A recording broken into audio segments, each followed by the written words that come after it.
Wow, we're back. We're back, ladies and gentlemen. Welcome to another edition of Extreme Makeover Part 2. Listen, we're excited to be here. We see some folk who are already in the chat.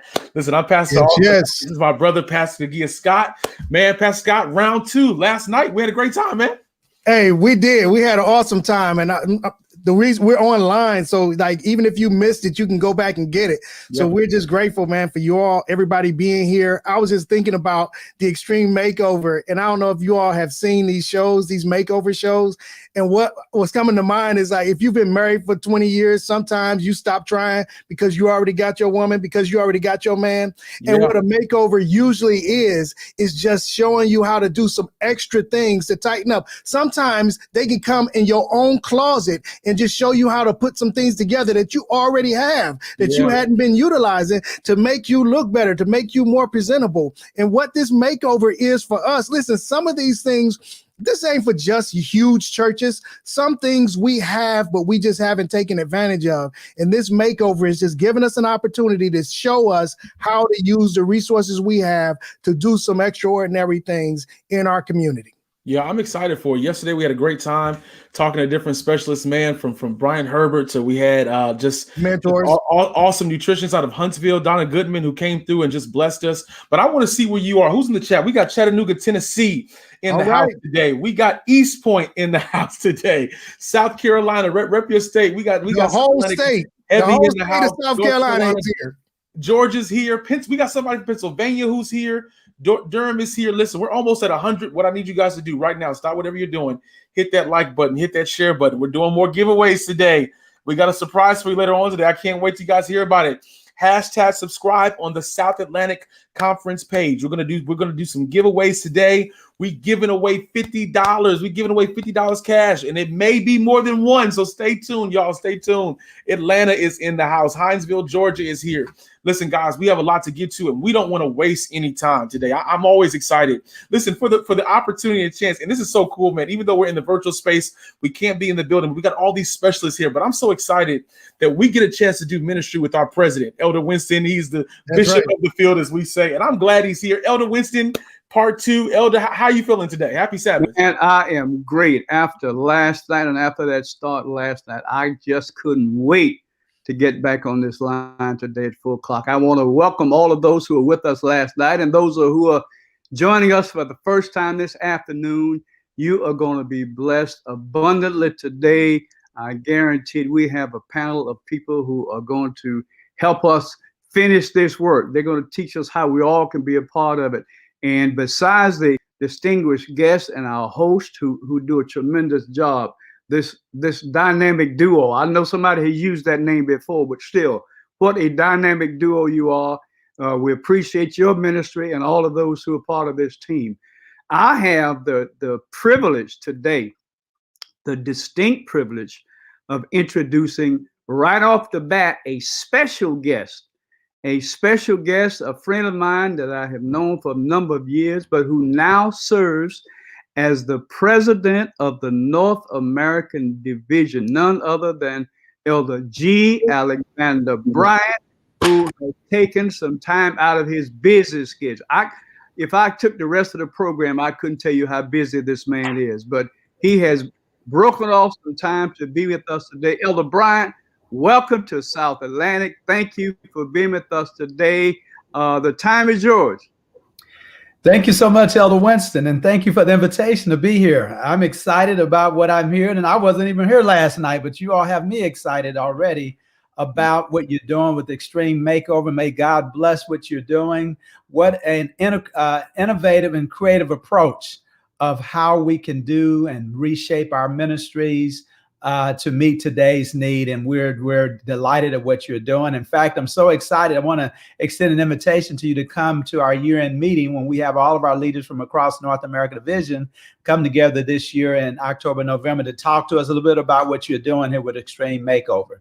I know God is blessing and God is doing some special things for you guys, and it's really along our theme with the North American Division, Together in Mission, where we are really trying to do like Wayne Gretzky, the hockey player, did. You know, they said what made him a great hockey player was everyone else skated to where the puck was on the ice ring. but he always skated to where it's going to be. And it sounds like to me that's what you guys are doing with Extreme Makeover as you're preparing for how we do ministry in this COVID-19 and post-COVID-19 world. May God bless you all. And we invite you to continue to join us as we seek to do ministry in the next decade and next few years, because it will be different. And so thank you for leading the way. May God bless your efforts. May God bless Extreme Makeover and the specialists and the members of the South Atlantic Conference. And we know and we plan to hear great things from the South Atlantic Conference. I also want to say one thing before I leave, is that we're trying to get 10,000 digital disciples from across North American Division. And we like to challenge South Atlantic to be a part of that. And also next year, we're trying to baptize the largest number we've ever baptized in the history of the North American Division. Is 50,000 people we're trying to baptize. And I believe that what you do in Extreme Makeover will lead the way in that regard. God bless you, Elder Winston. God bless your leadership and the pastors and your ministerial team. Thank you. And before you sign off, Elder, I want you to know that you are in our prayers. We know the burden that you bear, the load that you carry. You are in our prayers. Please know that, you and your dear wife, and we keep you lifted up to the Lord. Thank you for the job that you're doing. Thank you. God bless you all.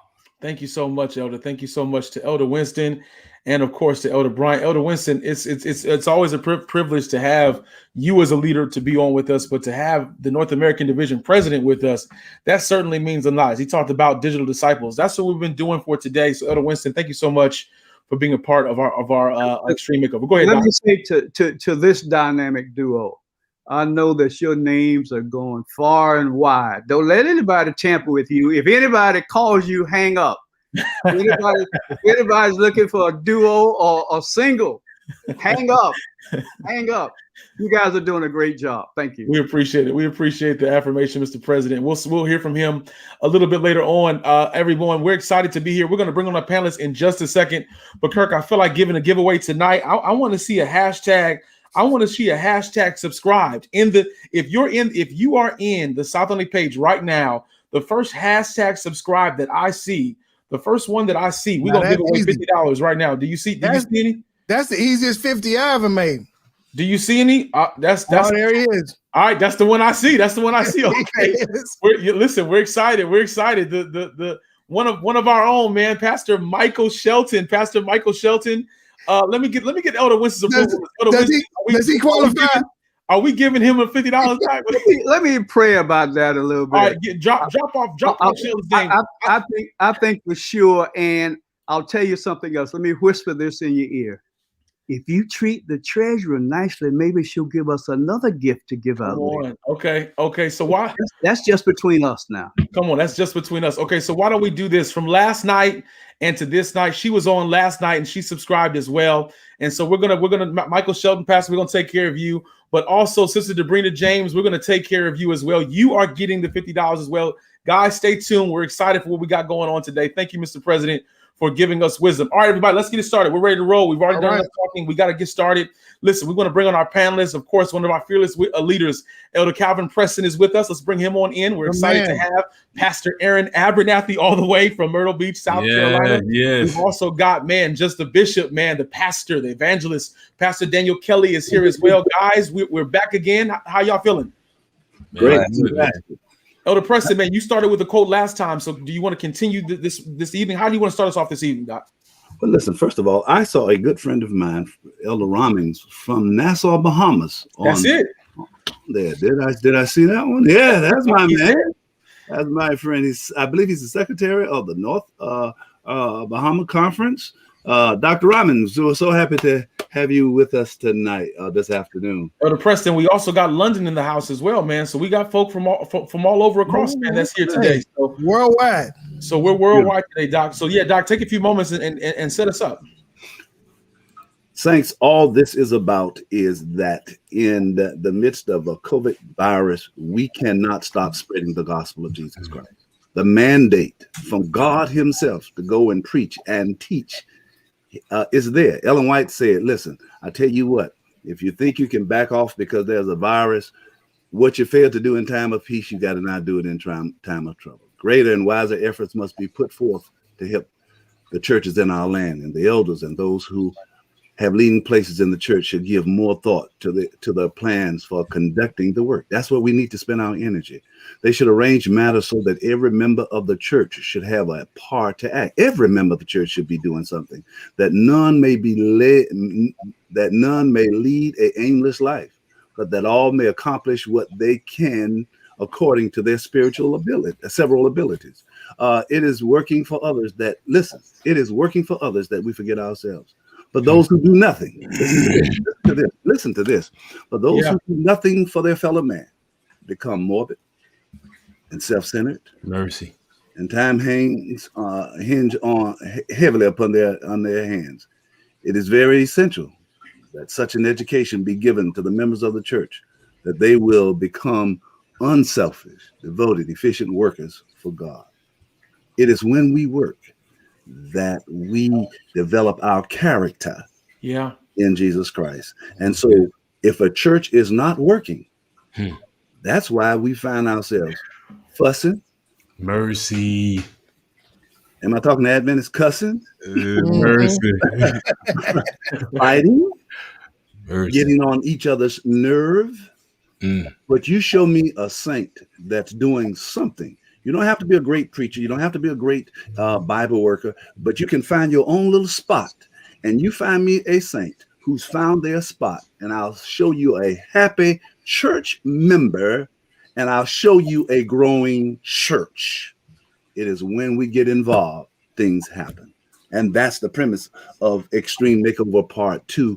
What can I do? Dr. Kely talked about it a couple of weeks ago. He spoke about friendship evangelism. Starting last night, we talked about forms of friendship evangelism. You don't have to conquer all of them, but we hope and pray that you will find your niche in this thing and you will be used mightily in the cause of God. Sounds good to me, man. Pastor Preston, thank you for just allowing us to continue to do things like this as young preachers, man. We appreciate the different folk that we had last night. Pastor Kely, man, want to just real quick, we bring on our first guest. Shout out to your youth leader for coming on, and just, she was awesome. Everybody now is like, yo, we got to do it. We got to do a drive-in movie night, man. We got to do it. Pastor Kely, we just appreciate you and all those who were part last night. We appreciate it. Well, fellas, let's get right to it, Pastor. We're excited today to have one of our colleagues in the space with us, all the way from the South Central Conference. He is the senior pastor of the Breath of Life Seventh-day Adventist Church in Memphis, Tennessee. He's the new pastor there, new assignment. But we're excited for him. But Dr. Nathaniel Drew is also a psychologist. He's here with us today, and he's going to be talking to us about mental health. So, Dr. Drew, man, we're glad to have you in the space, brother. How are you feeling today? Man, I'm feeling good. What's going on, everybody? Happy to be in this space with you all, with some giants in the field here. See a lot of friends I went to Oakwood with, Pastor Kely, Abernathy, Scott, of course, Humphreys, and Dr. Preston's son, Deshaun. I was there with him as well. So just happy to be here in this space and looking forward to sharing with you guys. Well, look, we're glad to have you here, man. One of the things that we really going to get to, we know mental health is a big thing, especially with what's going on with COVID. It's major. Churches, especially with Black men, Black women, young, old, mental health is a big thing in our communities. And churches want to try to find a way to how do we make this prevalent? What are some things that we can do? Talk to us about how we can take the mental health aspect, not just inside the church, but outside. Yeah, I think, one of the first things that we can do is avoid the temptation to downplay it. I think a lot of times we can treat mental health as if it's not as significant as it is by saying things to people like you're just possessed by a demon or just pray about it and it'll go away. And it's the way we use our words can diminish the impact of what somebody and severity of what somebody is going through. So I think one of the things that we can do is not, I guess, avoid the temptation to downplay it. Here we are in 2021. And mental health is still seen as a taboo topic in our church, and it should not be. It's not like it just arrived on the scene this year, right? Mental health has been a beast, and it has been since the inception of sin and this world. So I think that we can kind of give a level of respect to it in a way where, just like we develop ministries for children, we develop ministries for family, we develop ministries for the homeless and for whatever else. Why not already have something set in place, be on the offensive so that when people, not if, but when people who struggle with mental illness, because I guarantee right in your churches, the churches the viewers belong to, many of you watching have suffered mental illness, and you won't say it because it's taboo.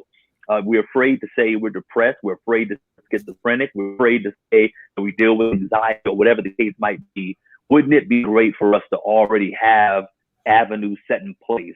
And here's the great thing, that there are so many organizations and facilities in our cities where the church doesn't have to be the end all be all. We can tap into these organizations and say, listen, we have someone that can use your services.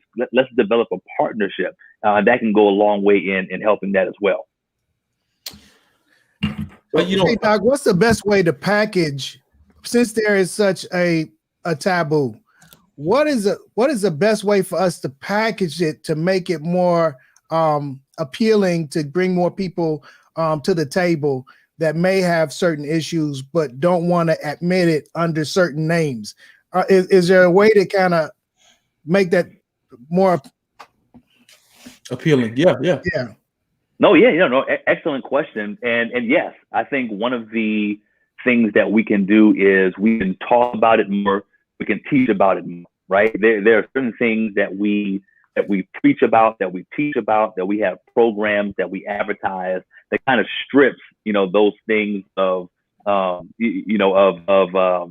people being fearful of bringing them to the forefront. So we'll do financial peace seminars, we'll do evangelistic efforts. And so we preach those things so much. When somebody has a financial issue, more times than not, they're not going to be fearful to come to the leaders of the church and say, listen, I've got this issue financially, can you help me? Can you do this? If they have an issue with a certain belief that we have, they'll come and say, I don't really understand this. Can you help me understand this? And I think that if we can, at the very least, talk about it more, if we can talk about it from our pulpits, if we can talk about it, if we can bring people in, much like you're doing right now, develop spaces where we can talk about it more, that at least lets people know, okay, this is not scary. It's not a scary thing. It's not something that we can't touch, right? And then it makes it less, it makes it less like this beast that's hovering over us, and more just like something that people just deal with.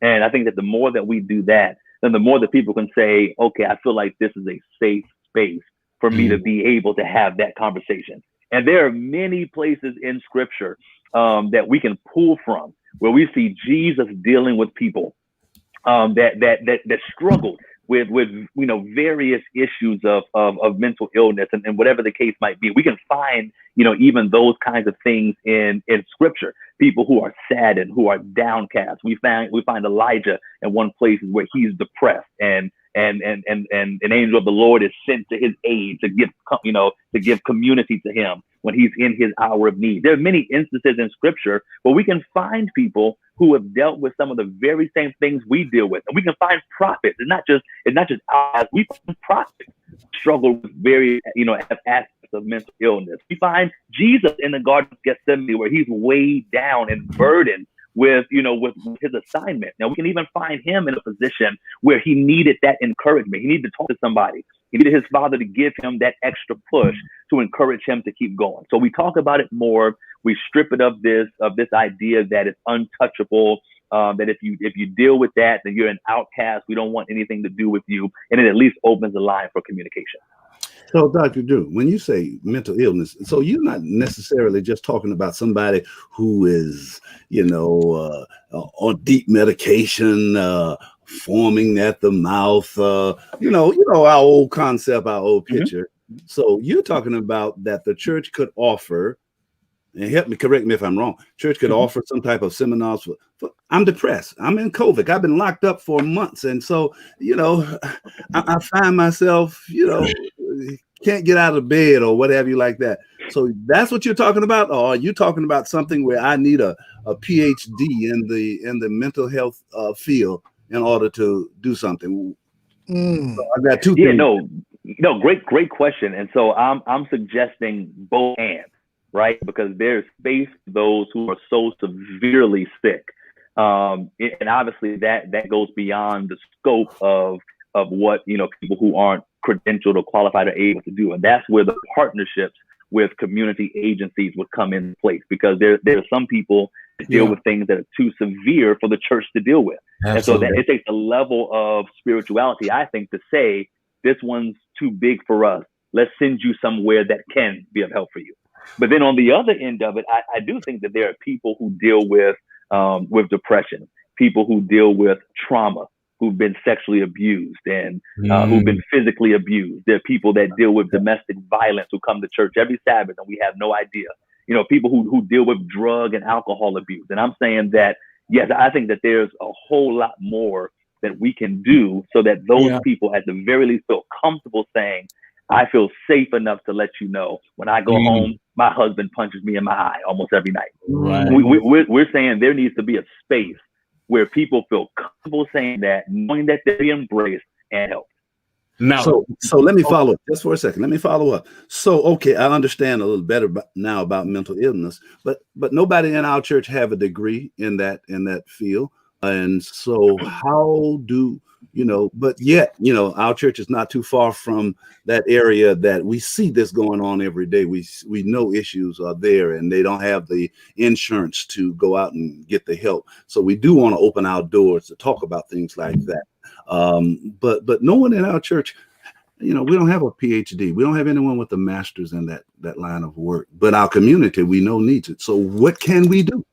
Yeah. So the first thing is, and I think that's an excellent point that you mentioned. And I also think that that's a faulty assumption that a lot of us make. We think that our church is devoid of those people, those professionals that can help. There are a whole lot of churches that have nurses, that have social workers, that have therapists and psychologists. And so I would definitely say take inventory first of what we have in-house, because there are so many people who work my wife is a psychiatric nurse, right? So even though she's a nurse, her specialty is dealing with mental illness, right? And so, we might, the tendency is to say, oh, they're a doctor or they're a nurse or they're this, or they couldn't possibly be able to help this. But we don't know, unless we ask. And if we can start these things, then somebody might say, hey, yeah, I do work with patients that are mentally ill. I can help out with that, or I can make a connection for my church so that we can meet those needs as well. So yes, definitely take inventory as well. If you find out that it just so happens that you don't have anybody that can meet that need, then that's when I believe that those community connections come into play. Pastor Abernathy, last question for you guys. Yeah, I just have one question. You mentioned this a couple of times: safe space, safe space, safe space. How can we cultivate that safe space in a church where us as sinners can come and say, listen, I'm dealing with anxiety. I'm dealing with depression. I'm dealing with these different feelings. I'm dealing with thoughts of suicide even. How can we make it a safe space in our context, small church, large church? How can we make it a safe space for people to come and feel as though the church is a place I can go to get help? Yeah, that's hard, man. And it's a tough question, because I think in a lot of our churches, what it requires is a complete culture change. Whether the issue is mental illness, drug addiction, fornication, and we've talked about these things before, we've seen them before. And the question is still the same. How can this become a place where somebody who just got out of someone's bed, sleeping with someone that's not their wife or not their husband, how can they come to church and say, I have an issue with fornication. I like it, but I know that it's wrong, but I feel safe enough to say that here because I believe somebody here can help me. And honestly, I think that definitely requires a culture change, but I think it also requires somebody willing to be an example of what that looks like. And whether that's me as the pastor or me as the elder or me as a lot of times, especially you see it with appeals, when appeals are given, typically, nobody's moving. Then when one person moves, then 10 people move. And when those 10 people move, 20 people move. So maybe if somebody can see that acted upon, see somebody, courageous enough, to share and to speak out concerning what they're going through, maybe that can be the catalyst that causes other people to do it as well. Sure. Yo, thank you so much, Pastor Drew, man. We appreciate you, Dr. Drew. We know and appreciate your efforts. This is a big thing. So we appreciate you and your vision towards that. So thank you so much, man, for being a part tonight. Appreciate you guys. Thank you. Take care, man. Take care. Pastor Scott, man, who we got on the tab next, man? Who's next?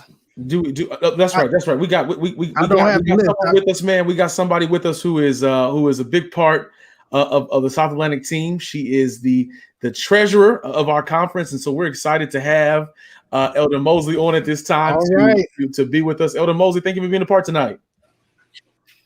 Good evening, everyone. Thank you so much for having me. I just want to jump right in because I want to follow up with what the previous presenter was saying. Sure, go right ahead. I want to make sure, because I saw someone post it, we need to make our churches available to the community social programs that are out there. And far too long has the Seventh-day Adventist Church not been a part of those things. Alcoholic Anonymous, grief, divorce care, domestic violence, all of those things. I am challenging our churches to consider being a part of those social programs because they're out there. And unfortunately, we have members that are going to other churches to get help. And they could come to our churches, be anonymous, and be in a safe space. So I just want to follow up with that because that's important. So thank you. No, I mean, and let's stick with that. I know that you're getting ready to go into your topic, but I think that's all of us as young pastors, Elder Preston, that safe space is a major thing. Elder Preston, do you feel like we're heading in that direction, especially coming out of COVID? That's just something that we just have to have. Yes, by all means, because we know we have to do church in a different way from now on. And so we need to be a refuge. Simple as that. And hopefully down the line at the end, we're going to talk about maybe our next step in customer service. Yeah, absolutely. I think we've seen where there's a level of cohesion that the pastor has to have in transition. Of course, we know in the Adventist discipline, pastor, we don't have the luxury of pastoring a church for 20 years, right? Where oftentimes in some of our brothers and sister denominations, the pastor would have been there long enough to formulate those relationships with community leaders, those relationships with health experts and things like that. I think that there has to be a level of cohesiveness when the pastor is transferred, where you have a directory that's passed on. Hey, this is the people for you to reach out in this area. These are grief specialists. These are mental health specialists, and so on and so forth. So that the church and more the community can still benefit without almost having to reset every time you get a new pastor. I think y'all are spot on with that. I think that's good. And I think that's, and Pastor Kely, you being an evangelist, I know there's some things that we're just going to have to offer for our people up and foremost, but also for those who come in, because when folk come in, they come with their issues, their needs, just as we have. So, hey, I wanted to ask Drew, and maybe y'all could tackle this for me. Maybe Dr. Mosley could tackle this. But, in my experience, man, I've seen, when it comes to people needing help with health, there's a majority that's willing to accept it and a minority that's not. When it comes to finances, there's a majority that's willing to accept and a few that would be offended. When it comes to mental health, in my experience, there's a majority that is not willing to accept the help or to accept they need help, and a minority that is. So because the umbrella theme of our time together is evangelism, how do we tackle? That's kind of what I wanted to talk to the preacher about. How do we tackle that? Where when I could see it's obvious. So, Stevie Wonder could see that you need help, but you think you're fine. You know what I'm saying? How do we? But I think Pastor Kely, I think we have to redefine what he said earlier. It's not just about somebody foaming at the mouth or somebody who has a demon. Listen, what if I'm depressed because of COVID-19? This mental health is more than just the casting out of demons. And I think for so long that has been the narrative where we just assume that mental health means that person is crazy, when the reality is we deal with folks who are struggling because their wife had a miscarriage. We have a ministry that meets the need for families. We have kids who fathers have left the home and they're acting out. They're depressed. That's a sign of mental health. So we have to. Again, you're talking about mental health, not necessarily mental illness. And so you're kind of talking about how to stay healthy, how to get healthy, how to remain healthy. And so when you package it like that, I think it's a lot better. And so to prevent mental illness. I think we have to stop being afraid. Go ahead, Dr. Mosley. Go ahead. I was going to say, I think we have to stop being afraid of the different types of mental health issues that may be available and just provide the resource. I think we pick and choose what needs to be provided. And because we don't know what's needed, I think we need to just make the resources available. And then the individual has the option to take advantage of it. And I think that's what we don't do a good job of saying, here are the resources that we as a church want to make available to you. We gotta move real quick, and I know we want to get her topic, and the reason why she's here. We know that a big part of our own mental health is our finances, brethren. It's something that will fluctuate and go up and down with, and we also know, Elder Mosley, that finance is a big part when it comes to evangelism, financial health. Take some time, take a few moments, and talk to us about how we can turn our finances into something to be used evangelistically.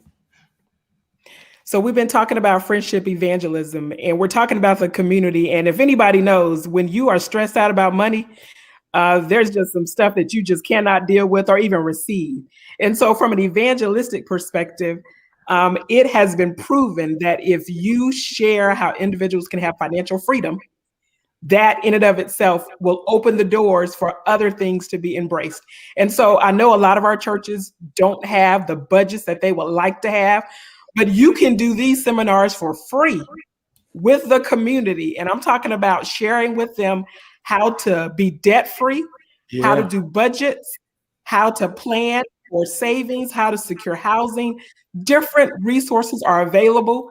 We have many banks in our communities, and within the states that we cover, Georgia, North Carolina, South Carolina, the banks, the three top banks are Wells Fargo, Bank of America, and BB&T. They offer free resources where they will come virtually to your churches and give these seminars. So there's no reason for us to have an expert. We don't have anybody that can share this information with us. We have a bank. If you have a bank as a church, you have an expert automatically. It's a service that's free to you. So as you're planning and looking at different options, I would encourage you to consider using that one resource where you keep your money as a church. Connect with your bank. They have a free resource for you. Elder Mosley, I got to interrupt you, but what if we got a member that says, oh, we got an elder so-and-so that can come and do this kind of training. Mercy. This person is an Adventist. How can they come teach us about our What do you say to that for those who say things like that? So once again, we're saying community, right? Yeah. So I would sit down with elder or sister, whomever, and say, can we talk about what the community is and who the community is? And if we're going to define that and block out people that are not, quote unquote, our faith, then we have the wrong perspective as it relates to sharing the gospel of Jesus Christ. That's it. And so I would encourage them to open the doors. The church is for the world. The Bible says, go ye therefore into all the world. So it's not about those that are Adventists and those that are not. It's for everyone. And so if there's somebody in the church that has that expertise, I would encourage them to be useful and allow us to also engage them to provide some seminars to the church and to the community at large. I would encourage them to get involved as well. So specifically, now I know I'm saying community. I got a call from a member. I don't remember where she was, but another resource that we could provide, we have a lot of entrepreneurs within our congregations and just within our communities. There are so many resources that are available that we can share with our community and our members that will release them and allow them to be able to bless the church, both financially and with their gift of business. And so I want to challenge us. And we have a list of those resources. I can share those with you, Elder Preston. I'm sure you're going to be asking for how we can get some information. But we have a list of those resources where you can get, cash incentives, food programs, you name it. Those resources are there. But the young lady that called me wanted to know if we had a resource as to how can I apply for this SBA loan?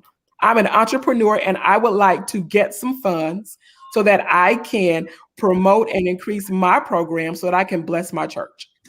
We want to be able to provide those resources because there are individuals within our community that are asking those questions and they don't have access to that type of resource. And so that's another way for us to connect with the community by providing them with the resources for governmental agencies and funds that they can access. Okay, I want to go into my bank and ask them to come in and say something. How do I protect us from being sold something? We understand as well. Fargo got in trouble a few years ago because they was trying to sell stuff too much, and so we want them to be a benefit to us. We want a mutual benefit. So what am I asking for? A couple of specifics when I go in as just Joe Blow, non-financial person. I want to go in and get them to come into my church. What am I asking them for? So you're going in first as the church because this resource is available to businesses and your church should be set up as a business account.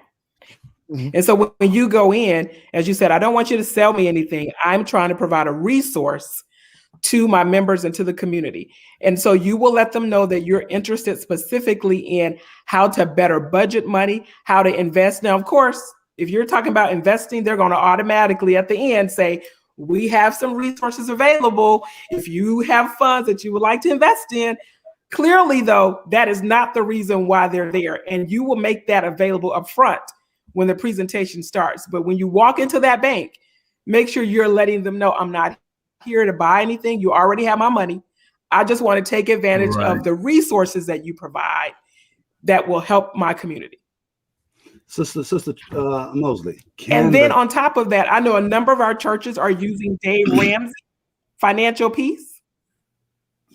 Dave Ramsey has free resources on his website. That's right. That cover all of the categories that we usually use when we're buying his product. So please consider the free resources as well. Can the conference produce a presentation of, how to balance my checkbook, how to get out of debt, type of those seminars? I agree with you. We need to reach the community, but yet we need to catch people where they are. And so some folks feel better because it's a church person that's doing it. So down the line, can we produce a series of seminars on topics of, financial matter? Can we, Sister Treasure? I think she's with you. Sister Treasure, can you hear us? Yes. Can you hear me? We got you. You heard that question from Elder Preston? Did you catch his last question? Can you hear me? We got you. Let's see if we can keep moving as Elder Preston. I think we got her now. Did you hear Elder Preston's last question? Elder Preston, re-ask that question. Know, can we produce some seminar on financial concerns that we can pass on to the local church that can share with small groups, or if they want to invite people to the church, or they can just share over the internet? Can we produce those things and help them out? Because some people, I'm not saying it's right or wrong, I'm not even getting into it. Some people feel comfortable, with their own folks presenting some stuff. So can we do that? Is she saying yes? I'm gonna take that as a yes. Yes, we can. Yes. Can you hear me? Yes. Go ahead. Yeah. The answer is yes. We got the yes. That's what matters. Yes. That's all we need. Yes, and yes again. Okay, that's fine. Yes. Madam Treasurer, I know that you got something that you want to do for us on this extreme makeover. I'm gonna let you share that before we move on. Yes. What do you have for us, Sister Treasurer, today? Well, I heard the president whispering. I heard the president that if you're nice to me, you may be able to get something out of me. You don't have to be nice. You just have to do this more often. That's right. All I ask. All right. So with that being said, I want to encourage those that are watching to subscribe. I want to give out 5 more gifts. Pastor Humphreys and Pastor Scott, I want to give out 5 more. We listen. We received that. That she just said 5 more. That means it's right 5 panelists on here right now. I want everybody to go to the YouTube eligible. page right now. That's right. YouTube page right now. Everybody #subscribed. You have to subscribe. We can check and see if you subscribed. All right. We've already given away 2 gifts, and she's willing to let us give away 5 more today. So, folks, if you're in another chat right now, leave your stream. I'll give you permission and go over to the South Atlantic page right now and subscribe and get your chance to win. Let me tell you, matter of fact, right now, We have got almost 100 people watching on the South London page. Everybody needs to be subscribed to get this money that we've got. Pastor Kely, man, she's giving out quite a bit of money, Doc. I need to make sure I'm subscribed myself. She's saying 5% of the current users are able to win. That's it. There you go. Madam Treasurer, we say thank you so much for just your willingness to pour into Extreme Makeover. This means a lot to us, of course, as your colleagues, but as well for those who are watching. Thank you so much for being a part of our Extreme Makeover Part 2. Thank you. Thank you. Thank you. All right, everybody, let's keep moving. We got a lot to get to, everybody. We're excited. Elder Preston, I'll give you a chance to introduce her. We've got Dr. Tracey Carter here, Doc. Take some time to let us know who she is and what we got her on today. The next point we want to emphasize is the fact that our churches can offer what we're doing now. There are so many people who said, I don't know how to operate the computer. I don't know how to do that. I don't know how to get on to Zoom and all like that. And so we can turn our churches into a technology center. And so among us is one of our own pastor's wife, Dr. T. Carter. She teaches this at the university, at Allen University in Columbia, South Carolina. And so we've invited her to tell us, Sister Carter, how can the church use technology in the midst of this pandemic, and how we can do it post pandemic season? Thank you for inviting me. Welcome. So happy to have you. Thank you, guys. I'm enjoying just watching you guys do your thing. I'm going to have to jump in just a little bit because y'all are talking about my field of mental health, and just let you know this little nugget it's just a generational perspective we have of African Americans being scared of going in, saying help. That's because right. We can do it within our family. It's, Talk we can about take care of it within these four walls. We don't need nobody in our business. Wow. So that's the mindset that we have to change in order to get the help. So we can have all the resources out there for our saints, but if they don't change their mindset, that help is okay, assistance is okay, it is not a weakness, then our resources mean nothing. So yeah, I was just a little excited. I was like, let me jump in. And mental health is different than mental illness. So Dr. Carter, before you switch gears, Doc, based on your experience, are we doing any better now than times before, as far as acknowledging and from the pulpit and having our churches understand that it's okay to see Jesus and a therapist? Do you, in your opinion, are we doing any better at all?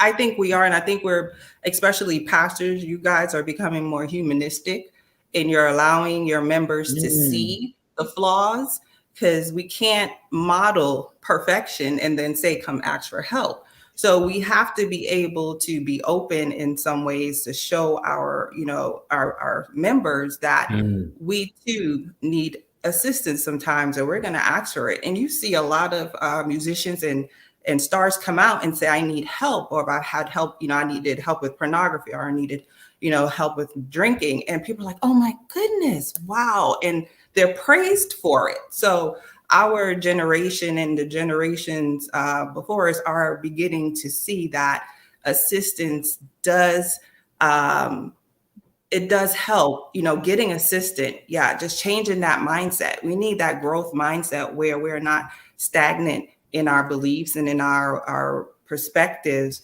And we are able to say, you know what?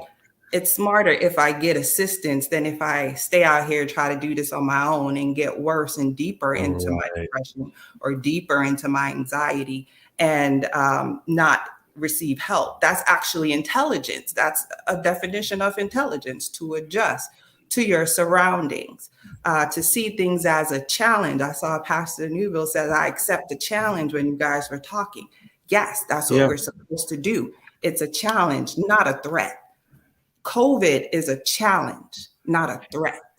That's How good. are we going to evolve? That's good. That's good. Dr. Preston, now I know this is not what you came to talk about, but Dr. Preston is always asking folk to do seminars on stuff. I think, because I had a suicide scare this week with one of my young people.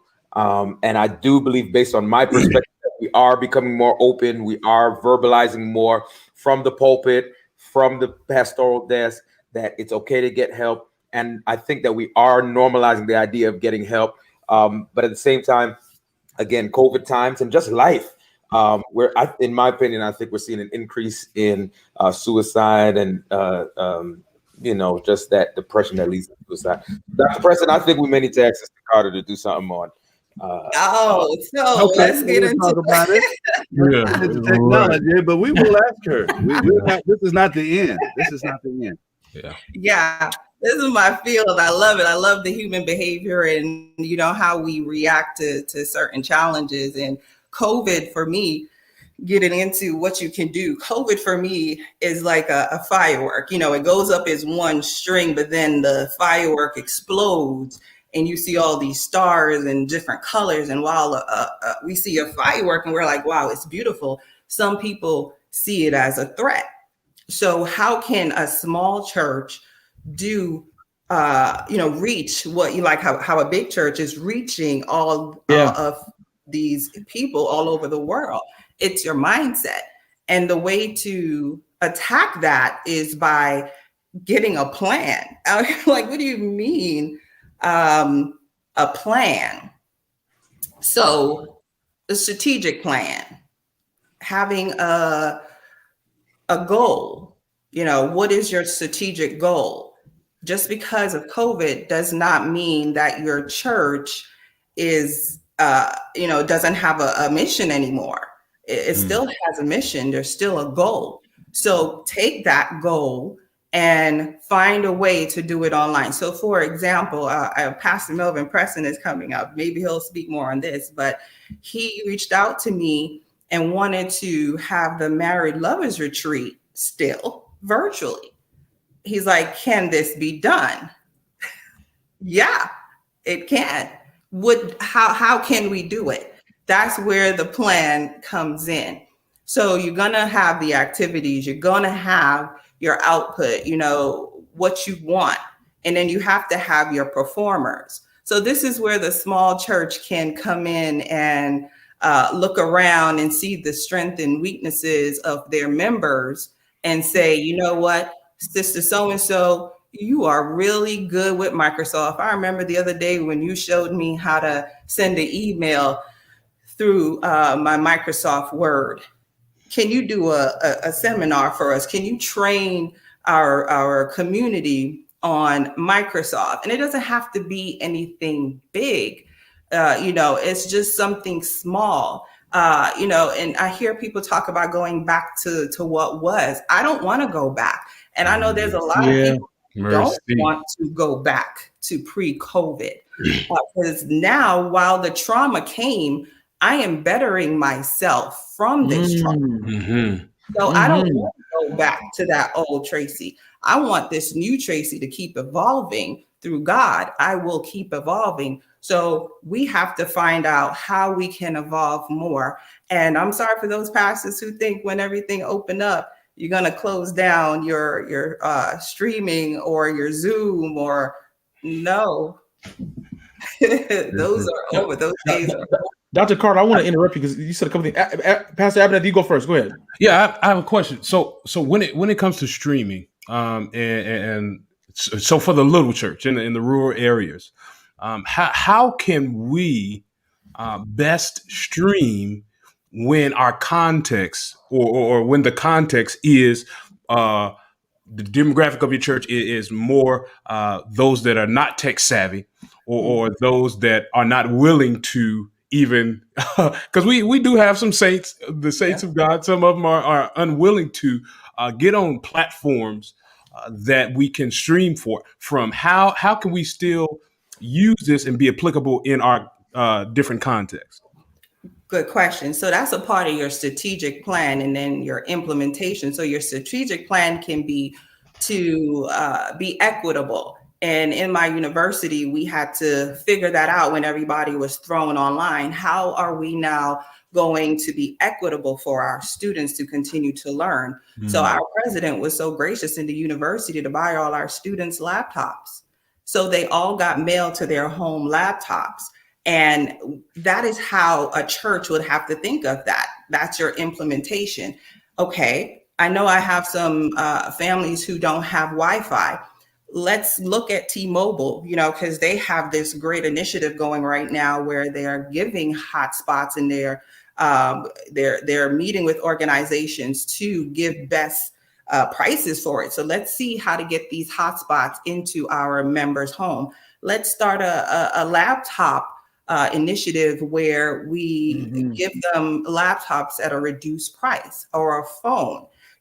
Some things where you can help that equity, you can close that gap so that everyone still remains in that fellowship, or like West End like to say, in that Holy Ghost experience. You want them always to be in that. So that's what you would have to think of as a church, and that's why it goes into that strategic planning, and then the implementation of the plan, and then the budget implications also are in there. And that's how you also get that buy-in from your members and your board. If you show them the plan and how it can work and what are the expected results, because the actual results will always vary. Dr. Carter, you've given us a wealth of knowledge. And I know we keep jumping in front of Elder Preston's question, but I know that it's going to have an Elder Preston. Give us your final thoughts on this specific topic. Of course, so many of our members believe that they cannot do it. Yeah. But what we want is to encourage them that they can, and that they can share it. You can turn it into an evangelistic tool, because my neighbor may not know how to get online and may not know anything about, chat rooms and stuff like that. So the church can become a center where we can offer that type of stuff to our community, and we develop that relationship with them, and then farther down the line, you can present the gospel. These are methods in which every church can use. Okay, and that's what we're after in the 21st century.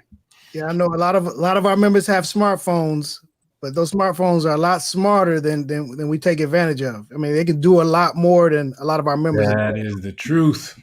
So the point is, if we can take our church and make it a center, a teaching center. Yeah, that's it.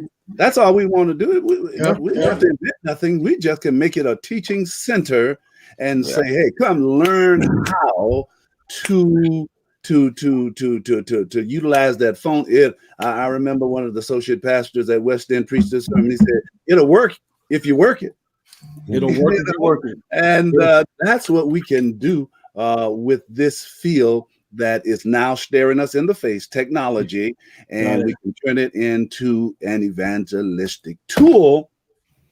If you have a phone, if you have a computer, let's make some things happen. So Dr. Carter passes on the line, especially Kaggia and Humphreys, because y'all are doing a phenomenal job in East North Carolina.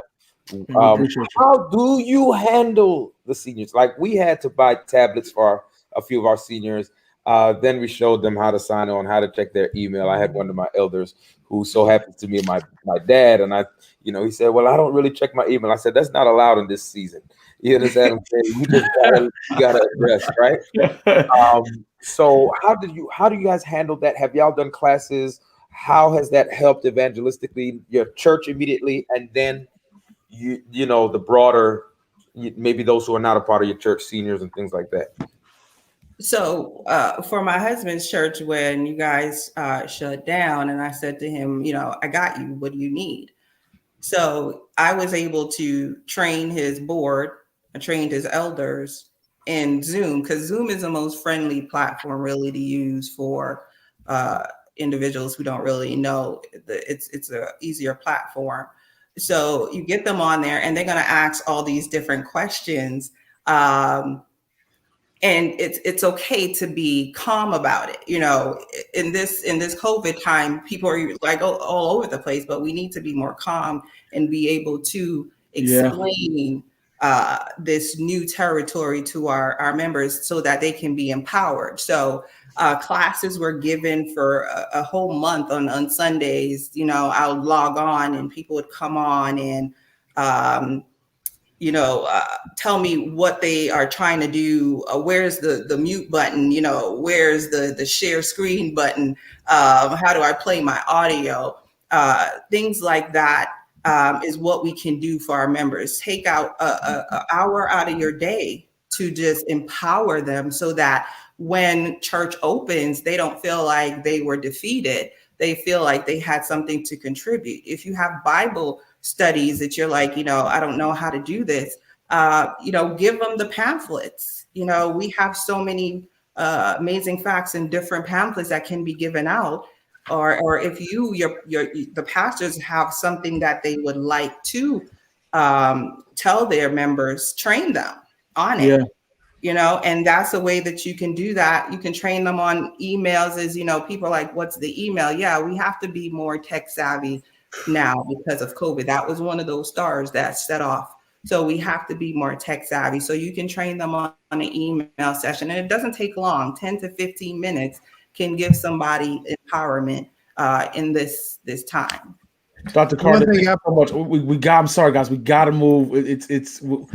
Talking to Dr. Carter, we could be here for the rest of the stream, but we've got some other specialists that are eager that we want to get to. So thank you so much. I already know, for those who are asking, those who are wondering, we're going to be tapping in with Dr. Carter for some more training, get some things to get us set up so we can specifically tackle this issue. So thank you all so much for being part. Dr. Carter, thank you again for being a part of Extreme Makeover Part 2. Thank you. Thank you, guys. Okay.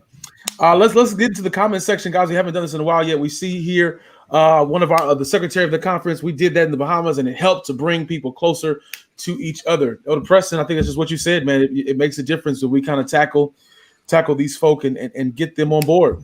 Listen, just before you move off of that, listen, church, this is how we can engage our young people. We're talking about bringing young people back into the church. We're not going to bring them back in the church with a tent meeting. Yeah, we can bring them back in the church with a computer. So all I need you to do is come back to church and it'll bring that it'll close that generation gap. Come back to church and teach our older people and and their friends how to operate the telephone and how to operate computers. Listen, I have a telephone. I keep up with almost the latest. Don't know a thing about it. Hey, Deshaun, come here. Show me what to do. Now my grandson is teaching me. And because they update them things every 2 months. Might get this man a wheelchair. Listen, that's all we need. That would bring our young people back to church. That's right. That makes a difference. We're going to be talking about more tech a little bit later on with Kirk Nugent, but we got to keep moving. I am going to give away, since we're not spending any of our money, we're spending some of the treasurer's money. Praise the Lord. Hey, hallelujah. Two giveaways. And so the first one that I saw tonight, gentlemen, I want to celebrate. If you're still on, Tanisha Hunter, you are going to be our next winner for the $50. Tanisha Hunter, thank you so much. And the next one I'm picking at random here is Sheldon Stewart as well. All right, so thank you guys so much for being a part of Extreme Makeover. We got your names here. What I want to ask you to do is message us on our social media platforms. Let us know that you're still here, and we'll make sure that we get it to you. All right, guys, we got to keep moving now. We're ready. Elder Preston, since COVID-19, man, one of the devastating things, at least for me and Pastor Kely, for those of us who are in the gym that lift heavy weights, man, is that we couldn't no longer get into the gym, man. We couldn't longer get some things together, including Pastor Abernathy just came out with a 6-pack, but for the rest of us, we have to get to the gym. But listen, Doc, we're seeing a lot of Pastor Kely, Pastor Scott, Pastor Preston, Elder Abernathy is a lot of these Zoom classes on fitness, and so today I'm excited to kind of bring on Daniella Newbill to the space with us. She's here. Sister Newbill, how you doing? We're glad that you're here for Extreme Makeover Part 2. Hi, thank you for having me. How are you guys doing? We are outstanding, and we're going to be a lot better when you kind of give us some tips and tools for our churches on health and fitness, the fitness side of things. And so fitness is a big thing. Everybody, when you look online, everybody is finding a new workout platform, or that everybody's trying to be some vegan or version of it. But just kind of talk to us about fitness. How can we apply that to our churches through Zoom, through stuff like that? Talk to us. Yeah, so through churches, Zoom is, like Dr. Carter said earlier, is an awesome platform. They provide add-ons, especially when you want to incorporate the financial aspect of it. You can have over 300 people on your Zoom, and as an instructor, you can actually see all 300 people on that Zoom in a bigger on a bigger TV screen, so you can actually see them. So for me, with Zumba, I do Zumba. So with virtually doing Zumba and watching people and interacting with people, they can interact with you and you can interact with them. And Zoom is perfect, and it also provides a way for them to pay. So as you go through with the add-on, you can pay, have your people pay however much you charge for the class, and allow them to do that simplistically, as opposed to saying, hey, pay me first and then I'll send you the Zoom link. You can put it where once you give them the form to fill out, of course, definitely, please, churches, make sure you have a waiver form that will protect you and your definitely. But once you have them fill out their form and fill out the waiver form, and they submit their payment, it will then automatically give them a Zoom link for that particular class. So you can have it for the different days that you teach, and boom, there you go. So that's really easy for instructors to be able to utilize that, especially in a church. So it's not, so confusing and wondering if the person paid and if they even got a Zoom link. That through Zoom, you're able to do that. So you can do Zoom on the TV? Help me now. Yeah, you just gotta you have to have the app though. You gotta have those smart TVs. But if you like some people that don't have the smart TV, you can use your HDMI cord and put that HDMI cord inside the side of your TV, and it will pull up Zoom from your computer, and it'll give you the same effect for that. I know a lot of instructors also use Venmo and PayPal as a payment option. So churches wanted to use that. But like I said, for me, I know that Zoom is the best option because it's very simple and it's non-complicated. So.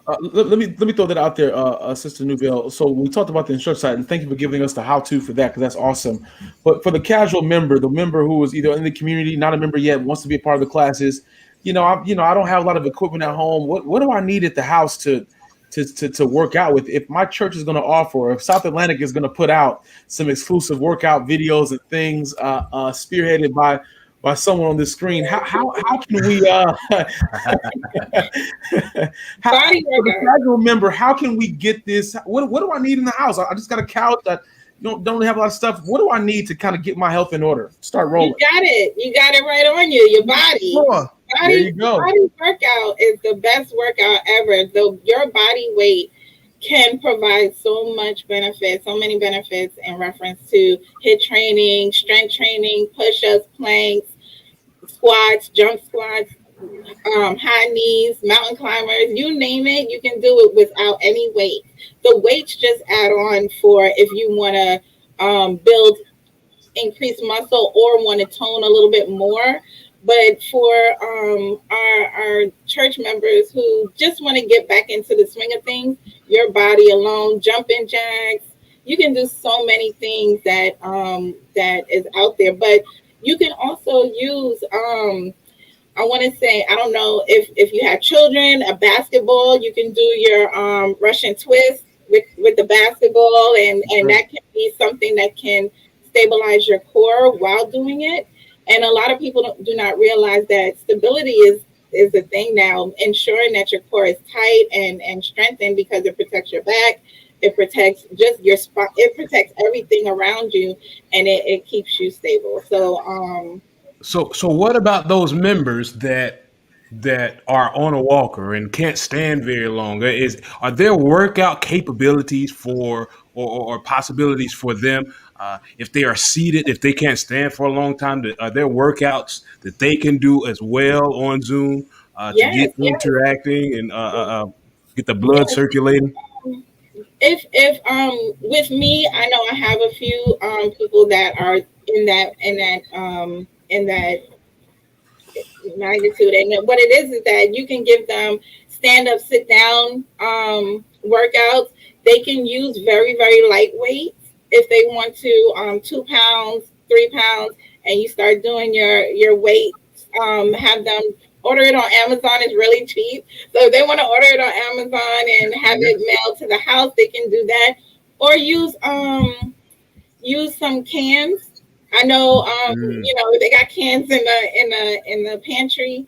Take the can and just and mobility is all what they need, especially if they have some kind of limitation. They really need to strengthen whatever limitation that they have. So if they cannot walk for a long period of time or standing up and sitting down, but if they, if believe it or not, it's similar to a squat as long as you have that bottom portion holding you down underneath you. So standing up, sitting down, lifting up your knees and tightening the core can bring you a reverse ab crunch. There's so many options that they have that if they're working with a personal trainer or if they look on YouTube, they can see those kinds of exercises for those type of limitations. They can just Google their limitation and. So Sister Newbill, real quickly, how do I sell the church that I'm the pastor, so how do I sell the church that we can do this as an evangelistic ministry? How do you connect the two? I understand that fitness is good for health, but how do you connect it with it being an evangelistic tool in spreading the gospel? Well, how we did it last time, we actually sent out flyers. I know that was pre-COVID, but we sent out information out on the website of the church as well as on the screen. But we can send out emails, things like that, saying, "Hey, we are doing a Zumba class, or we're doing a fitness workout class," and that will bring outsiders in. I've met so many people putting out there about Zumba. And a lot of ladies who continued coming to the church, and they even came to church one time, just seeing how we operate and how we interact with each other and the love that we've shown each other.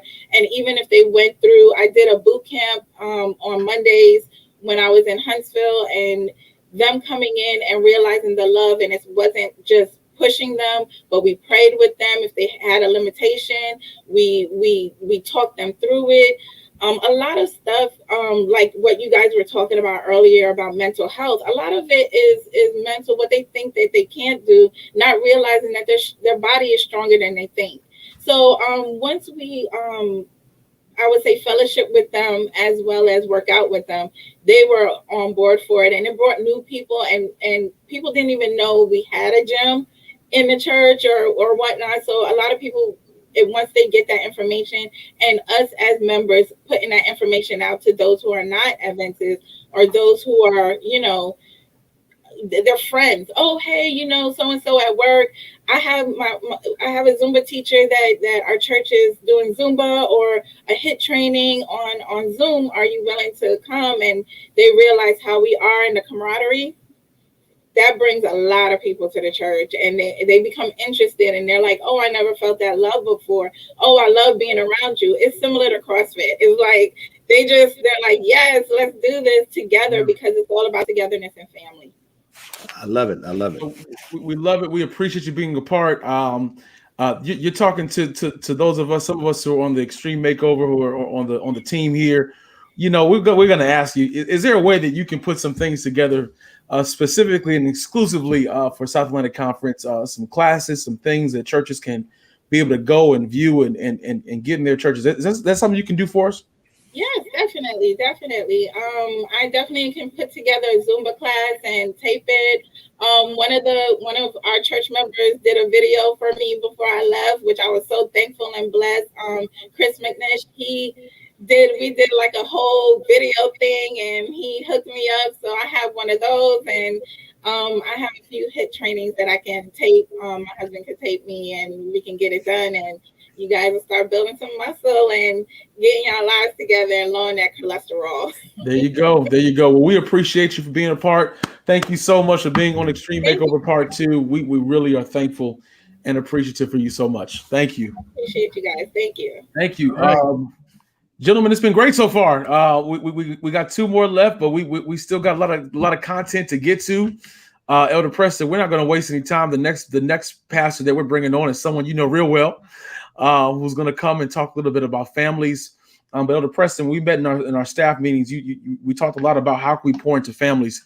Talk to us about the importance of that before we bring on Elder Preston. Well, family is the backbone of the church. That is it. Yeah. The church itself is a family, but it's made up of nothing but families. And if the families are strong, I'm sure Melvin is going to mention this. If the family is strong, the church will be strong. And so that's one of the key components of a growing, healthy church, healthy families. That's right. That's right. So we're excited today to have our Family Life Director from the South Atlantic Conference, Elder Melvin Preston, is here with us. We're going to bring him on. Right. Elder Preston, man, they just tell us, man, who is the better between the two of you all? Let's settle it once and for all now, live on camera. Man. You don't even have to ask that. Well, when we took a survey in the South Atlantic Conference among the 50,000+ members, I had 49,000 votes. He had 1,000, and so I'm just telling you what the folks. I think the expression is fake news. Good. Every place I go, they say, "Boy, we're so glad to have you." I just appreciate the camaraderie that I have with my brother. Yeah, he meant a lot. He meant a lot to me. Listen, we're grateful to have you on. We're grateful, of course, to have two great minds here with us, young preachers. Elder Preston, you're the family life leader, so you know a lot about families, and you've done a lot of research and seminars, but we know that we got to tap into families, especially during COVID and after COVID. We know that families have been tough with kids having to be taught at home on screens, to marriages being more intertwined. Talk to us about what the church needs to do to get our families re-engaged, refocused, to reach out to other families in the community. As it already stated, I think Sister White said the greatest mission field that we have is our families. And we are not ministering to them. Earlier, when we talk about mental illness, mental health, and I think the problem is in our church, folks are just afraid. It's not that the information is not out there, they just afraid. And the reason that they're afraid is because they don't trust one another. They don't trust. And the same thing in family ministry.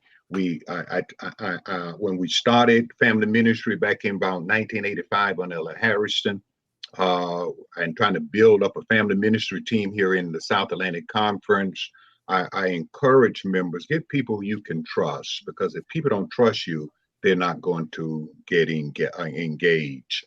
And I believe that another factor that this church have really failed in is that we put the cart before the horse.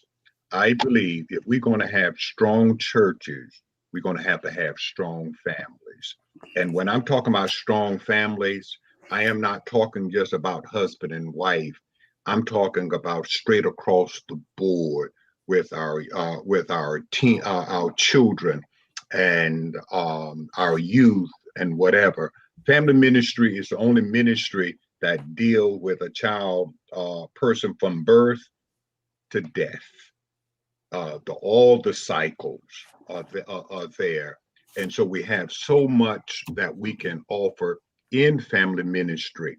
And my point with family ministries, as I tell my leader, family ministry should not just be an in-reach, it must be an outreach. It must be an outreach.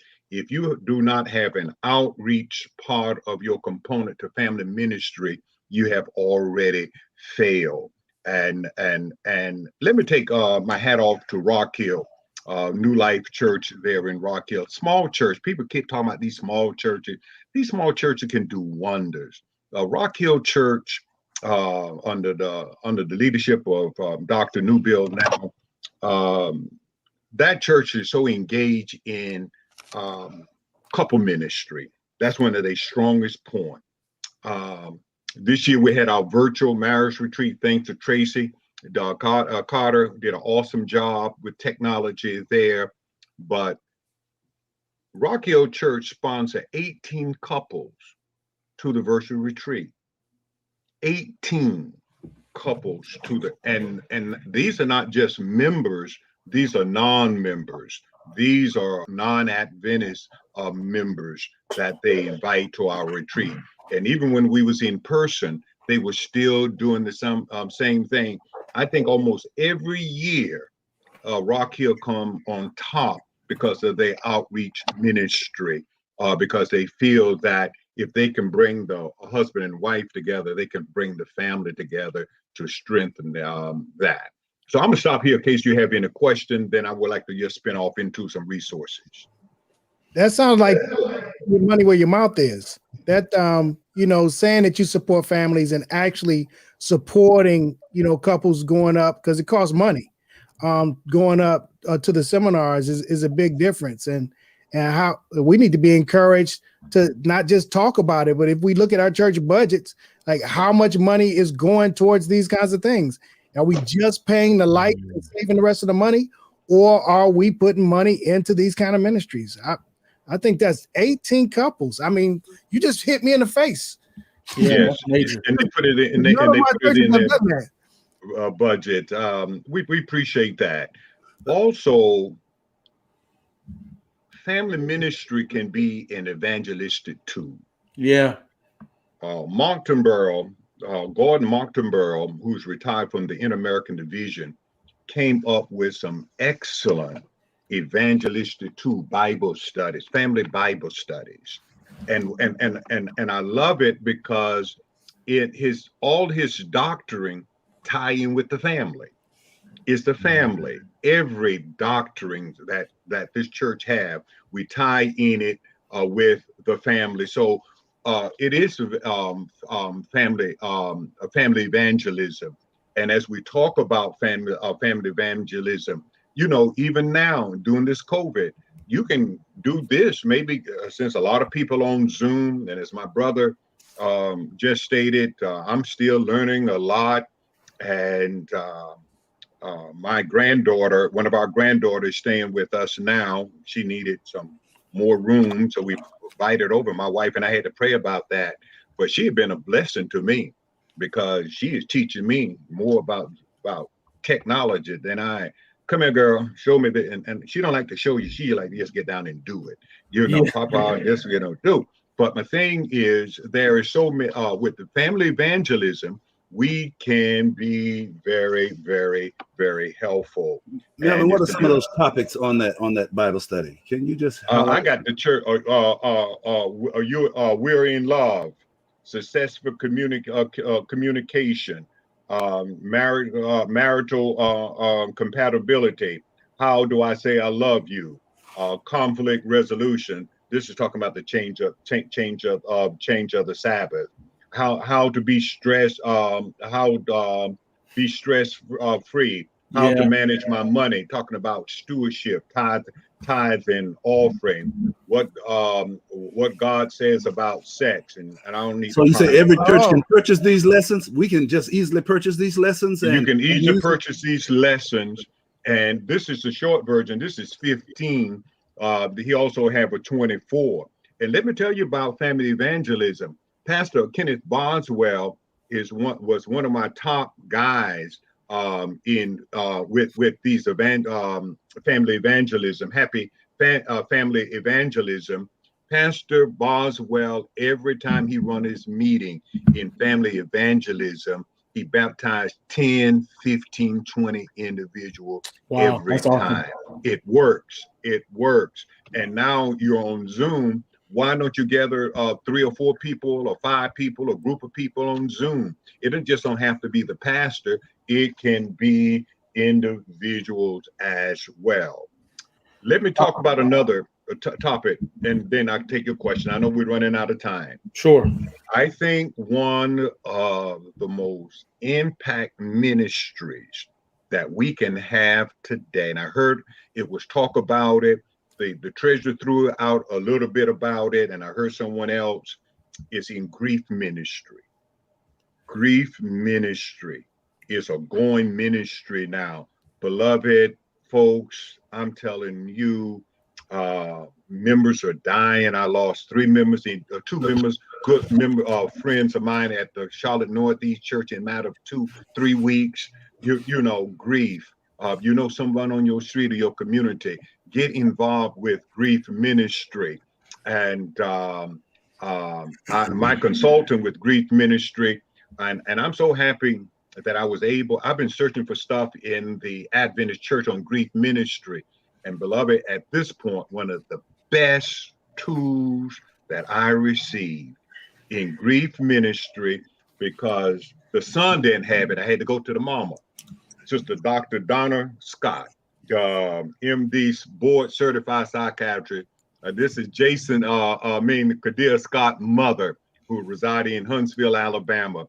She wrote a tremendous book talking about managing your grief, also the workbook, plus the leadership guide, which we're coming up in the next few weeks, going to be doing a grief ministry leadership workshop. And statistics state, again, not only an in reach, but also an outreach. It is stated that if you have a strong grief ministry in your local church, ministering to people outside the church, especially 80% of those members join your church because it was in a time of need. You was there for them. Wow. And I encourage the grief care. I think the Boulevard Church have a ongoing grief, and I appreciate that. They're doing an outstanding job there. I hear from the pastor. I hear from Rosemary Graham, who also got a strong interest in that as well.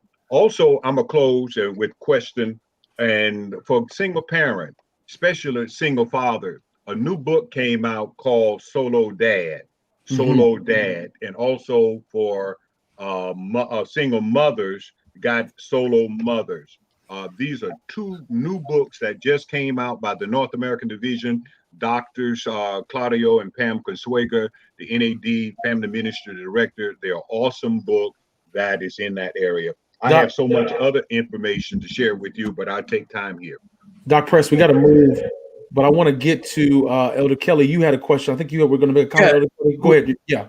It was more of an encouragement to the pastors. When I first got here, Dr. Preston, I think it was in 2011, man, you did the presentation. You gave all the pastors the book. You got to do that again, because I've used those seminars at every church I've pastored, and it has yielded baptisms. I'm telling you. The sermons, you could use the outlines and develop your own sermons. He gave us the book with 28 sermon outlines in there, and I would use it to do a 2-week revival, and it would take care of some prayer meetings for a few weeks after that. Phenomenal. That's all I got to say about that. Listen, we appreciate you, Elder Preston, for coming on today. We've had an awesome time with you. We know that those who are in the chat who are already saying how much they appreciate you and the work that you and your wife do to spearhead certain things, your staff over there. For those who want to get in touch with the president who have asked, we're not going to put his stuff out on the internet today. What we will say is that reach out to South Atlanta. Just give them my email address. Yeah, I'm here for resource. I got a bundle of resources that I can share with you. And it's just a pleasure. And I thank you for inviting me to be a part of the Stream Makeover today. Yes, sir. We appreciate it. Twant you so much, Elder Preston. God bless you. Are with us. Okay, gentlemen, we are wrapping this thing up, but we got one more. I don't want to say we save the best for last, because everyone has been just great, awesome, but we're thankful. Right. We want to make sure that we give this brother some time. Now, I'll admit this. I'll go ahead and say this, Elder Preston. I know all of us will agree that I know you all see all the flashing things, the lighting. You all see the nice looking faces on the bottom of the screen and the wonderful introduction videos. We would like to take credit for that. We can't. We don't do these things by ourselves. And tonight we have got just a media giant, a tech guru in the space with us, because we do know, Elder Preston, that churches have got to make an extreme makeover with our tech, with our media. And so we're excited to have Kirk Nugent here with us in space. Kirk, man, many of us call you the sensei, but we're glad to have you, man. How are you? I'm good. I'm doing well, man. And let me tell you, this has been phenomenal. Spaces like this that you create, this platform, using this platform and allowing people to engage around these very critical discussions. This is what it's all about. It's amazing. It's amazing. And if I could just make one comment as we begin, I know our time is far spent, but there was a question earlier about how do we get people motivated to learn the tech? How do we get people who otherwise kind of count themselves out already? How do we get them to really put their hands around that thing. And to be clear, I want to just affirm what has been shared. Several others, I mean, some really tech gurus you've had on here already, man. But one of the things that I have found is whenever I hear somebody say, I'm not a tech guru, I'm not a media specialist, I don't really do social media like that. What I'm actually hearing them say is they haven't found their motivation yet. Because the tech is a tool, and if you don't hear me say anything else, the technology is a tool. It's not the end goal. It's never been. It is a tool, and so the question now becomes, what's on the other side of that tool? So you give a carpenter a hammer and a chisel, and he's got a piece of wood there. He's got tools. What is he going to make with it? The tools are not the point. The tools are put in your hand for you to do something with it.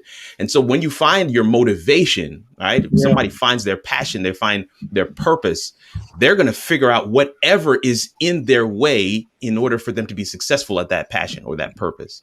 A lot of us want to kind of reverse that thing and say, how can we just sit out there and train them? You can train all day, but they will not be motivated to learn and master that thing until they have their purpose, until they figure out that why.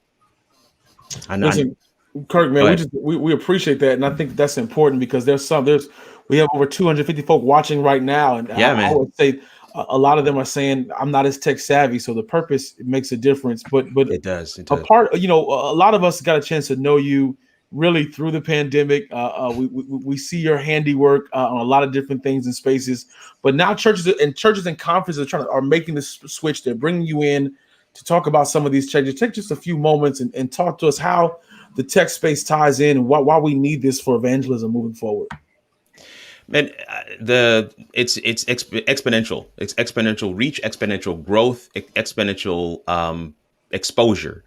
When I think about the Bible, when I think about Bible times, I think about the disciples. I think about their efforts to spread the gospel. I often wonder what they would have done with the internet. I often wonder what they would have done with opportunities like social media, where people are literally just scrolling. I wonder what they would have done with platforms like Google. Do you know what the number one search term on Google is? It's purpose. It's been purpose for the last couple of years. Number one search term. I wonder if the Adventist Church has anything to say on purpose, right? And see, here's the thing, though. We've got to be in the digital spaces answering a question. We've got to go and answer a question. What I've learned in 10 months time on YouTube, growing my channel from 60 subscribers to now almost 2,500. What I've learned is 3 things to be successful. Number 1, you've got to be consistent. You can't show up willingly. You can't show up half the time. You can't say, I'm going to be here next week and then not be there. You've got to be consistent. You've got to actually be present, and you've got to engage with your audience. So number 1, you got to be consistent. Number 2, you've got to answer a question. You've got to answer a question. Folks are not searching randomly for nonsense. They're actually searching because they want to answer a question. And so if you're not answering a question, I'm sorry, they're not checking out your stuff. They're moving on to the next thing. So when they get to your live stream and they see the doxology, you don't have to invite me back. When they get to your live stream and they hear you talking about announcements that are really just for the people who are in your specific body, why is it out on the internet? When they get to your live stream and you're using jargon that is specific to the Adventist faith community, faith tradition, we don't understand what you're talking about. They feel put off. They know this is not for them because you told them it's not for them. You're not answering a question. You haven't done the search engine optimization for your stuff to show up when they're searching for their questions. So they leave. You've got to answer a question. You got to be specific and intentional about answering a question. And that does not happen overnight. The third thing, the last thing, and this is what I found. You've got to be vulnerable, fam. I mean, who doesn't know that more than the church? You have got to be vulnerable. One of the things I like to tell folks is the reason why I'm able to share with you from a place of expertise, from a place of authority, what you can do to level up your live stream is because I've fallen flat on my face. And I have no problem sharing that with you. I have failed abjectly multiple times over and over, and I can help you not to fail. And that's why you come back to my channel. And that's why you click the subscribe button. And that's why we will grow together as a community, because I'm not only consistent, I'm not only answering your question, but you can resonate with me. You see yourself in me. You know that I am not here just to say, hey, I've got it right, I've got it perfect, so look at me. No, I'm here to tell you I failed. I failed miserably. I failed often, but I failed forward and I failed fast. I got back up and I dusted myself off, learned the right way to do it. And then I said, hey, you know what's the best way for me to solidify what I've learned? Teach somebody else. Yeah.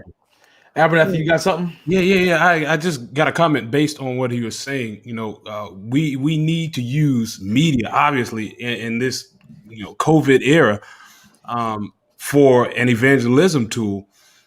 But I think one of the issues is we've been using the wrong bait. We've been using bait to attract what we already have in the church. But if we want to get outside the four walls and attract people that need to hear the word of God, what is the bait that we're using? So, it really triggered me when you said, the doxology or the different Adventist jargon, not to off-put our people that are in the church and not to say that they are not important. What is our main objective? Are we seeking to save more Adventists, or are we seeking to save people that don't know about the God that we serve? So, the bait that we're using is absolutely necessary. Somebody said it earlier. Let me say this. Somebody said it earlier. You've got to identify what you're trying to achieve. I think it was Dr. Carter. She said, "What is your strategic plan?" So as you're building a YouTube channel, as I was on Clubhouse, and they were talking about how do you create membership for your YouTube channel, right? As you're doing that, one of the guys says, this is copy paste. I'm not actually changing the verbiage whatsoever. This is what they said to this guy. He's got 15,000 subscribers on YouTube. And he was like, what should I do in my membership program? Should I give them, tips and tricks and tools, extras? What should I give them? And one lady said to him, don't make it so complicated. The people who are going to sign up for your membership program and pay to be in your membership program are paying to be close to the creator. Okay. Yeah, that's good. They want to be close to the creator. For us, we've got to differentiate between in-reach and outreach. It's okay to not click the live button on your Zoom meeting for your local church, and you stay in your Zoom meeting and you have your doxology and you have your good old Adventist good time. Okay. Because to be clear, that's cultural. That's what we're used to. That's what we love. And hey, if you want to scratch that itch, do it. Just recognize that is not going to be a draw for somebody who's out there. Yeah. We just need to be honest about that thing and differentiate. Don't try to make one live service meet both needs. That's you see, good. help yourself by separating it. Help yourself by separating it. Wow. That's good. Like that. So, Kirk, tell me, how, as a church, as a small church, I don't have all this equipment. So, how do I get into the ministry? How do I get into the ministry, and why should I get into the ministry? Couple of things here, Doc. So you said I'm a small church, and how do I get in here to do this thing? Let me be clear. I want to set somebody free real quick. Number one, it doesn't require the entire church to go online to do ministry. So I'll take me, for example. I just decided one day I'm going to start a YouTube channel. There was no committee action. Nobody said aye. There was no second. You understand what I'm saying? I just decided, because of the unique call God had placed on my life, I wanted to be obedient. And see, this is what I feel like a lot of folks in the pews are waiting for the church to set up this system so that they can plug in and quote unquote be effective. But God is calling all of us to be stewards of the unique skills and talents he has given to us, and stewards of the story he is writing. He's not done yet, but pieces of it will help others who are behind you on this journey. And so if you struggle with imposter syndrome like I do, if you have OCD, obsessive compulsive disorder, kind of like I do, guess what? Those are platforms and spaces you can create where others can come and learn from what you're doing to cope with those things. Yeah. This does not have to be a vote. This doesn't need a budget. You just need to get out there and create that space. And let me tell you, the resources will follow, especially if you're being obedient. Now, if you're not called in that way, then listen, be careful. Be careful. But for the churches who feel called, there's a church, I was doing a conference, and I was saying, what if there was a church that put together a series where each week they released a video on a YouTube channel that was properly named. Okay, so it's not named, Kirk Nugent Seventh-day Adventist Church of Huntsville, Alabama. That's not the name. Yeah. Okay. If they created a channel and they decided we're going to put on this channel stories of vulnerability, stories of struggle. Wow. My name is Kirk Nugent, and I struggle with imposter syndrome. I often feel like I'm just not good enough. What if you put up a channel like that? Now, I said this at a conference, and there's a church that actually did it. And that channel is doing very well right now. Why is it doing well? Because you're real, because you're consistent, and you're vulnerable, and because you're answering a question. Because they're not just telling folks, I struggle with X. They're saying, I struggled with X. Right. And so now here is the blueprint for getting over liberty. So for whatever church that's out there, like I work with a church in and let me not even say the name of the area because it was an Alcoholics Anonymous group, but 30% of the church was recovering alcoholics, fam. So what did they do? They created a space for recovering alcoholics, serving the needs. It doesn't have to be rocket science. What I want to say, because I know a lot of folks are like, this guy came on here to talk about tech. He ain't talking about tech. High tech must be informed by high touch. I don't care what you are going to do in the technology space. If you want somebody to come to your virtual meeting, invite them. Here's how you invite them. What was the brother that was on earlier, Family Life, Pastor Preston. My church is doing something on family life. Me and my wife, we're struggling in this area, bro. Now I'm talking to a friend. Me and my wife are going to go and attend virtually. Why don't you come with me? You see, the issue for us is we want to present the invitation as if you are broken and I have the answer. Yeah, that's You've got to present the invitation in a way that allows people to see we can mutually benefit. Let us grow together. Let us grow together. Let us grow together. And that is a successful invitation. You will find your virtual events packed because you've allowed high tech to be informed by high touch. Yeah, that's keys right there. That's keys. That's awesome. Kirk, today has been great. We want to end with you, of course, Elder Preston. Final thoughts for Kirk before we wrap up. No, he said it all. Today has been good. Kirk, thank you so much for taking time. Thank you. Panelists. For those that don't know, we have the Extreme Makeover is not possible without Kirk Nugent. Really. Oh wow. In terms of being online and the streams and him meeting with us, and we just appreciate you, man, for being a part. We had to bring the man from behind the scenes onto the screen with us today. Kirk, I want to do this for you. How can people get in touch with you for what you do, your training for churches? Share with us real quick. I'm KirkNugentSpeaks.com. KirkNugentSpeaks.com. Go there. I can be booked right there. KirkNugentSpeaks.com. info@KirkNugentSpeaks.com. Any of the above works. So yes, and be careful. There is another Kirk Nugent out there. So just be careful. He's a good guy. I know him personally, but KirkNugentSpeaks.com is my site. His is KirkNugent.com.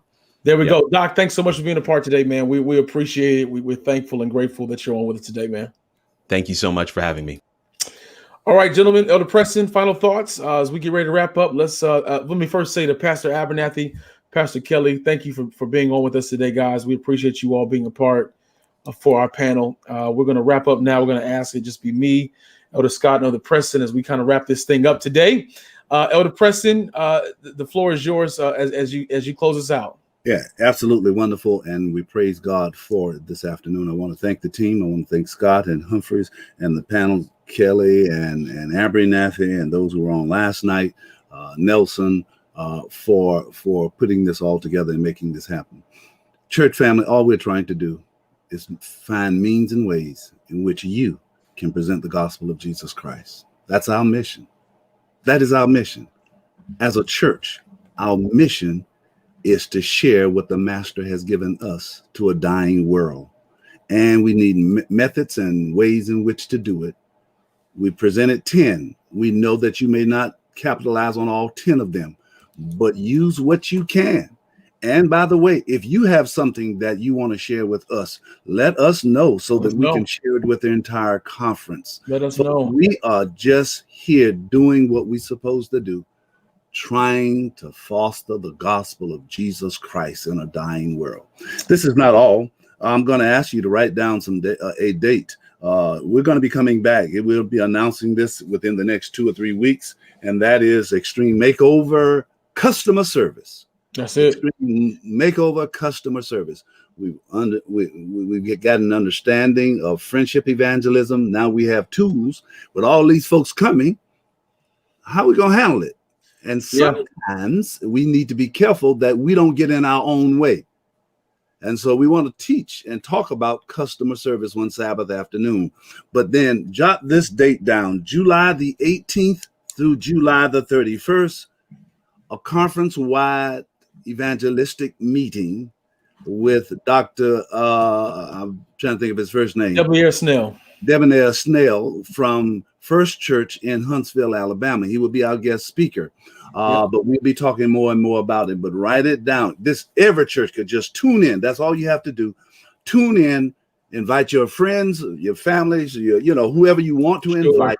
And we're going to have a full-scale evangelistic meeting. But we'll be talking more and more about it in the very near future. But our next presentation, and we'll be announcing the date within 2 weeks, Extreme Makeover Customer Service, and the July Extreme Makeover Customer Service. That's our next one. And then our conference-wide evangelistic meeting, July the 18th through the 31st. Hey, and God is going to bless us with souls because we're going to put to work the things we've learned over the last 2 sessions. Elder Preston, we're going to get ready to bring on Elder Winston in just a moment to just kind of send us off. But before we do that, we've got some giveaways to give away. Those who are still with us, we've had over 250 watching live online today. We see you on Facebook. I want to give a shout out to Sister Sarah Elliott, who I think I saw her put it out at least 10 times. And so, sis, because of your persistence and your faithfulness, we're gonna get you $50 in your account, $50 going toward you.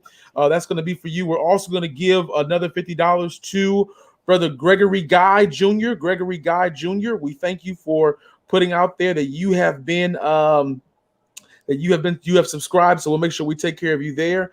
And then finally, Roberta Abernathy. Roberta Abernathy, if you are watching, Roberta Abernathy, if you are watching, you have received the other $50. We're thankful and grateful. Let's bring our leader back on. Elder Winston is with us. Elder Winston, we're about to close. We cannot close without a word from you. So, Doc, thank you for being a part and give us your final thoughts. Elder Winston, come off mute for just a moment. There we go. How about now? We got you. Absolutely amazing. Absolutely amazing. Start to finish. Thank you to all of our presenters today. Thank you again to our host and those who have joined us. Thank you. I trust that there's some nuggets that you have left with today that you say, hey, I can do that. I can advance the kingdom of God because God has given me that gift and that talent. So thank you for being here today. We're going to be back, as Elder Preston said.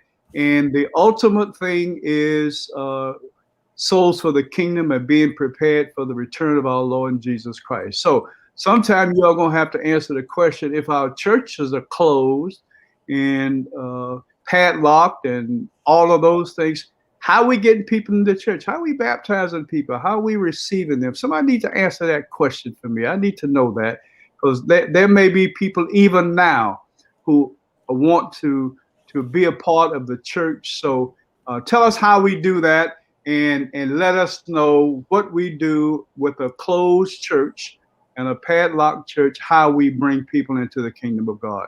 But thank you.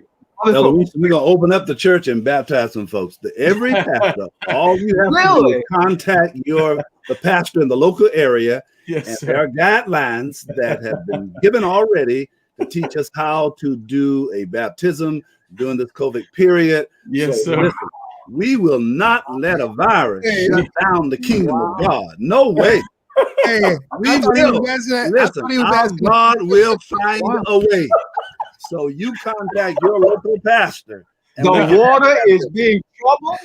The water is trouble. Hey, someone put down the Jordan River. Someone's gonna get it. Someone's gonna get Heal in. my body, but not my soul. Huh? We are still receiving people into the kingdom of God through His church and through baptism. That's a good thing to know. So thank you for that. But thank all of you. It's been a very good day, a good way to end a wonderful Sabbath. And I look forward to our next time together so that we can learn a little bit about customer service. Yes. I worked at a customer service industry years ago, and it took me a while to embrace their message. Their message was the customer is always right. That's it. Really? They said so I'm looking forward to customer service. Thank you again. We appreciate everything. God bless you.